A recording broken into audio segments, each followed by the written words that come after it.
हाय दोस्तों, मैं पी कुमार चक्रवर्ती आप सबको अपने प्लेटफॉर्म पर हार्दिक स्वागत एवं अभिनंदन करता हूं।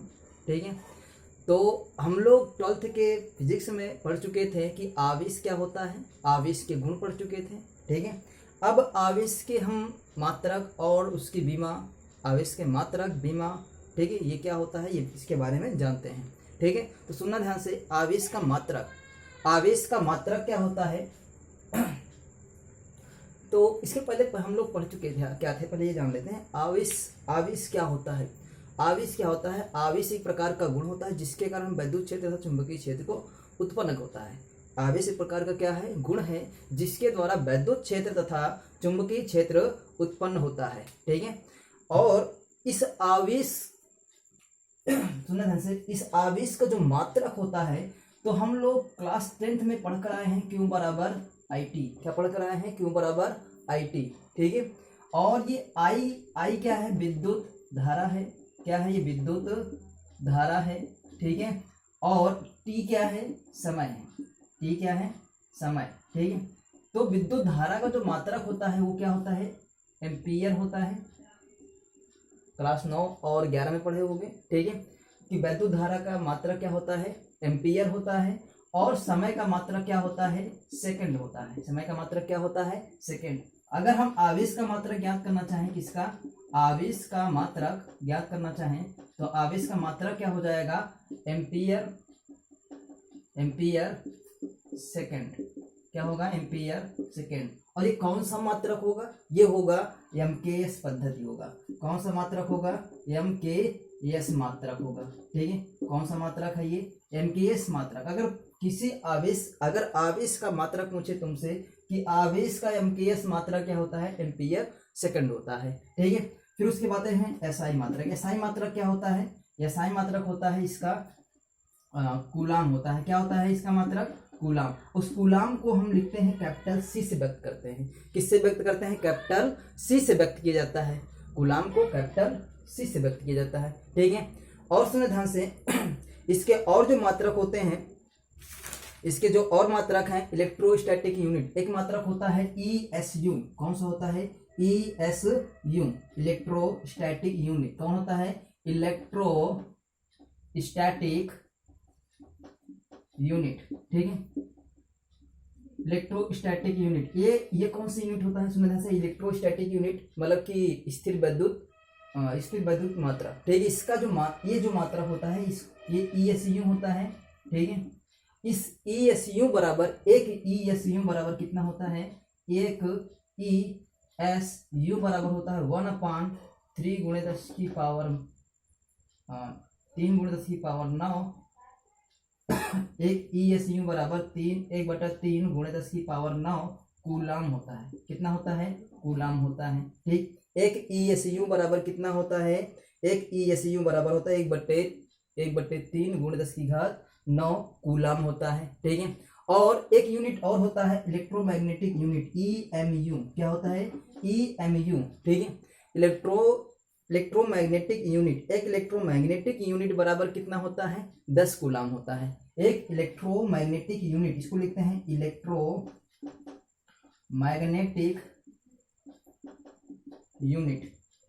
इलेक्ट्रोमैग्नेटिक यूनिट जो होता है, ठीक है, सुनना ध्यान से, इलेक्ट्रोमैग्नेटिक, एक EMU, इसको लिखते हैं EMU। एक EMU बराबर होता है 10 कूलाम होता है। कितना होता है, 10 कूलाम होता है। ठीक है, इसके हमने कितने मात्रक देख चुके हैं, एक मिनट, हाँ चलना देखना ध्यान से फिर से।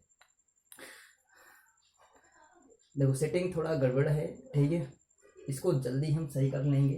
ठीक है, फिलहाल जैसे भी है सही है अभी। ठीक है, चलो देख लेते हैं इधर। इलेक्ट्रोस्टैटिक यूनिट कितना होता है, 1/3 × 10⁻9 कूलाम होता है। और इलेक्ट्रोमैग्नेटिक यूनिट, एक इलेक्ट्रोमैग्नेटिक यूनिट बराबर कितना होता है, एक EMU बराबर होता है 10 कूलाम। कितना होता है, 10 कूलाम होता है। तो आवेश के तुमने कितना मात्रक देख लिया, पहला मात्रक, ये दूसरा मात्रक, और ये तीसरा मात्रक, और ये चौथा मात्रक। एक मात्रक और होता है जो आवेश का सबसे बड़ा मात्रक होता है। ठीक है, तो आवेश का सबसे बड़ा मात्रक होता है फैराड है। ठीक है, क्या होता है, फैराड। ठीक है, तो आवेश का सबसे बड़ा मात्रक होता है फैराडे, ठीक है। आवेश का लिख सकते हैं इसको, दिख रहा है नीचे, आवेश का सबसे बड़ा मात्रक, आवेश का सबसे बड़ा मात्रक फैराडे होता है। क्या होता है? फैराडे होता है। एक फैराडे बराबर कितना होता है? 96,500 कितना होता है? 96,500 कूलाम होता है, ठीक है। एक फैराडे बराबर कितना होता है? 96,500 कूलाम होता है। कितना होता है? 96,500 कूलाम, ठीक है। और ये कूलाम का सबसे बड़ा मात्रक होता है। क्या होता है? कूलाम का सबसे बड़ा मात्रक होता है, ठीक है। ये हो गए मात्रक, कूलाम के क्या हो गए? ये मात्रक, ठीक है। अब इसके बाद हम सीखते हैं कि जो ये आवेश था हम इसको कैसे उत्पन्न कर सकते हैं, ठीक है। अभी तो हमने सीखा था कि आवेश क्या है, एक प्रकार का गुण है जिसके द्वारा वैद्युत क्षेत्र तथा चुंबकीय क्षेत्र उत्पन्न होता है। क्या होता है? वैद्युत क्षेत्र तथा चुंबकीय क्षेत्र उत्पन्न होता है। और सुना ध्यान से हमने इसमें ये नहीं देखा था कि ये कैसे उत्पन्न होता है, कैसे उत्पन्न नहीं होता, ठीक है। अब ये जानेंगे कि ये वैद्युत क्षेत्र कैसे उत्पन्न हो जाता है, मतलब धातुओं में किस किस कारण से वैद्युत क्षेत्र उत्पन्न होगा।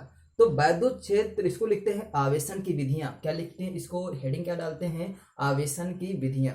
हेडिंग क्या डालेंगे? आवेशन की विधियां, ठीक है। तो सुनो ध्यान से, हम आगे चलते हैं। अगला टॉपिक आता है आवेशन की विधियां। जो आवेशन की विधियां होती क्या हैं? तो आवेशन की विधियां सुनो ध्यान से, हम जिस मेथड द्वारा आवेश को उत्पन्न करते हैं उसको बोलते हैं आवेशन की विधियां, ठीक है।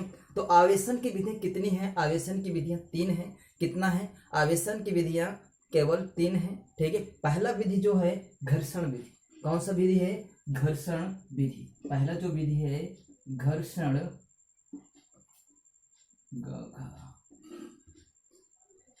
घर्षण, ठीक है। कौन सी विधि है? घर्षण विधि, ठीक है।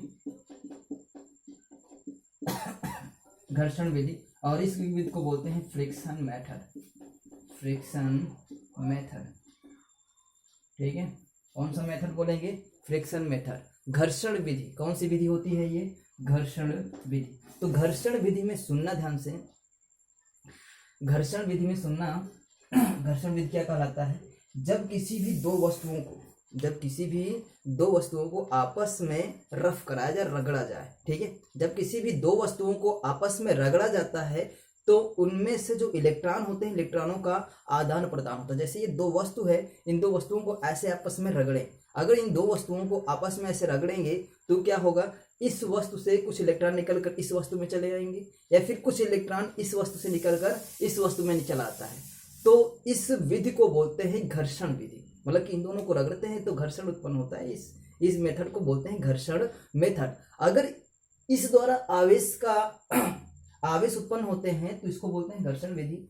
और ये कैसे, कहाँ पर दिखते हैं? जैसे हम लोग एक अपने बालों को, सूखे बालों में अगर कंघी जानते हो ना, जिससे बाल झाड़ते हो, उस कंघी को रफ कराया जाए तो क्या होता है? ये कंघी को अगर छोटे छोटे कागज के टुकड़ों के पास लाया जाए तो ये अपने छोटे छोटे कागज को अपने ओर आकर्षित करने लगता है। क्या करने लगता है? आकर्षित करने लगता है। इससे ये पता चलता है कि अगर हम इसमें रगड़ते हैं या घर्षण कराते हैं बालों में तो क्या होता है? आवेश उत्पन्न हो जाता है। जब आवेश उत्पन्न हो जाता है तो इस मेथड को बोलते हैं घर्षण मेथड विधि, ठीक है। आवेश उत्पन्न करने की घर्षण मेथड विधि। दूसरा विधि आता है, दूसरा विधि जो आता है चालन विधि। कौन सी विधि आता है? दूसरा चालन विधि। कौन सी विधि आता है? चालन विधि, ठीक है। चालन विधि, चालन विधि को बोलते हैं क्या इंग्लिश में? चालन विधि को बोलते हैं कंडक्शन मेथड, ठीक है। कौन सा बोलते हैं? कंडक्शन मेथड, ठीक है। कौन सा मेथड बोलते हैं? कंडक्शन मेथड, ठीक है। पहला कौन सा है? सुना ध्यान से,